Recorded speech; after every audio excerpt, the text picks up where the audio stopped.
Greetings, StarCraft 2 fans. Negative Space here again with another 2 vs 2 StarCraft 2 commentary. I'm Negative Space. My main race is Terran. My ally Paladin. I always play his main race being Zerg, and our random opponents Shiznits. Always a lovely word to say, and Kapitan.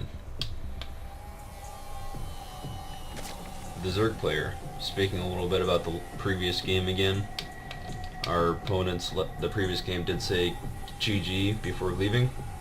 I sometimes say that just because my ally will often set the opponents to ignore just to not have to listen to whatever they have to say, as it is usually bad-mannered, not always.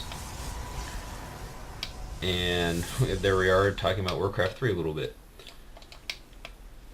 And as our build orders get underway here a little bit, I want to talk about the map. I think this map prompts a little bit more discussion than some maps do, as in most 2 vs 2 maps, allies' bases are very close to each other. But this is more of a free-for-all map that we play 2 vs 2 on.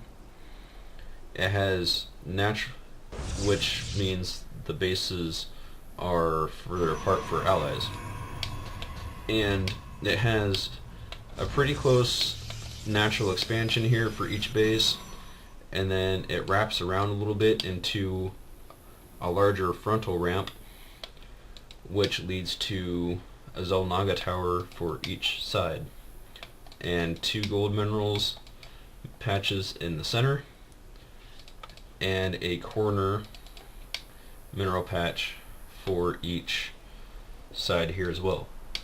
It is important to note each base has destructible debris in the back door. For this player it's here. For this player it is actually down behind the natural expansion. Same thing with the opposing side, behind the natural and over here behind the main.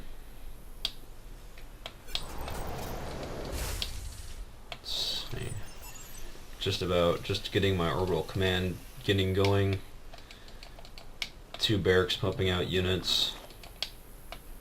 My brother here putting down a defensive spine crawler, as it is important to be able to defend yourself early on. Zerglings are over here taking out these destructible debris, which they don't have a scout on. Should always have a scout on those backdoor rocks. Always to give you some early warning that this is happening. 8 Zerglings, if they snuck in here, could wreak a lot of damage on this probe line. But here we go, some early aggression here, because the spine crawler is important, because if one player, and we spot this here, even I get a unit onto, was attempting to get a unit onto the Xel'Naga watchtower, and that lets me know I need to start moving over here, because they're going to go push in this direction. And this is the dangerous thing about this map, is that if 2 players focus on 1 player, it is very hard, if you look at the mini-map here, to be able to support. If I wasn't scouting the center of the map, these Marines would not have been here yet, and our opponents would have been doing a lot more damage here than they are now. But I knew they were coming because I had the SCV in the center of the map, and I get my units over there in time to be able to help defend. That spine crawler held them off long enough to hold them off before my reinforcements could get in. And here I think, and some more Zerglings in here trying to get some harassment on. Let's see if they succeed or not. These Zerglings were probably on M move up here. As we finally break through these rocks, these Zerglings are trying to take out the Queen, not doing any good here. Take out the Queen just barely with these two Spine Crawlers, take out all of their defenses, or offense rather.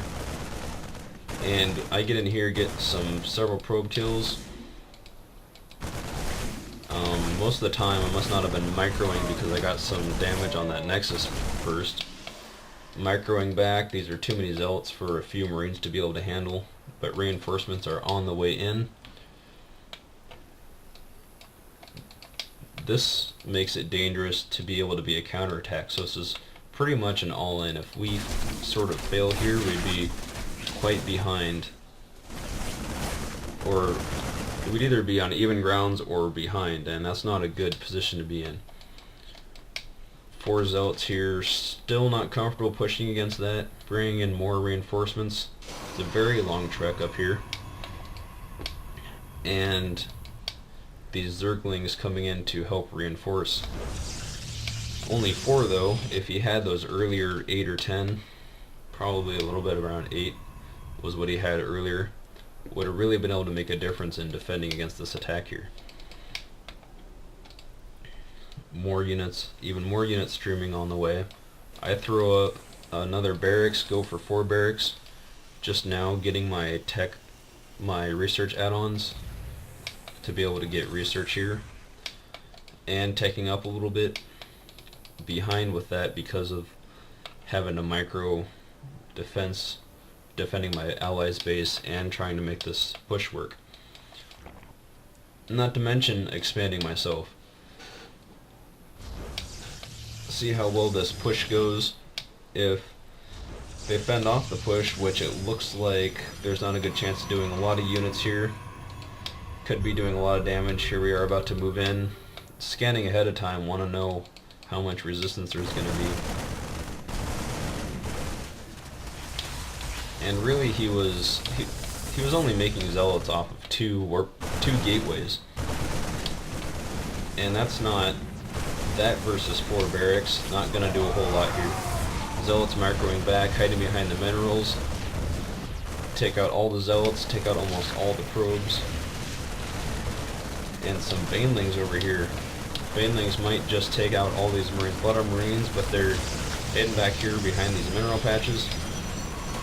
Cannon actually going down, wanting to try to possibly save this best he can, but not going to do much good there in the back. Several Banelings moving in, trying to take several, exploding on those forward Marines, not doing a whole lot, and the rest never makes contact.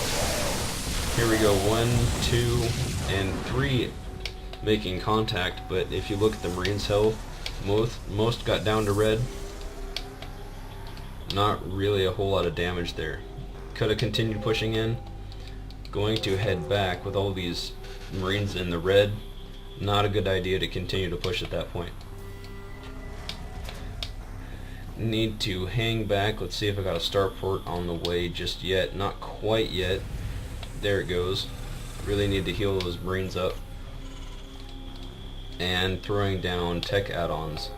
Still have a pretty good size force here. Makes it safe to spend a little time getting these add-ons, teching up to medevacs. Should also get some more siege tanks here. Got a few already, and somehow I must have even forgot siege tech as well.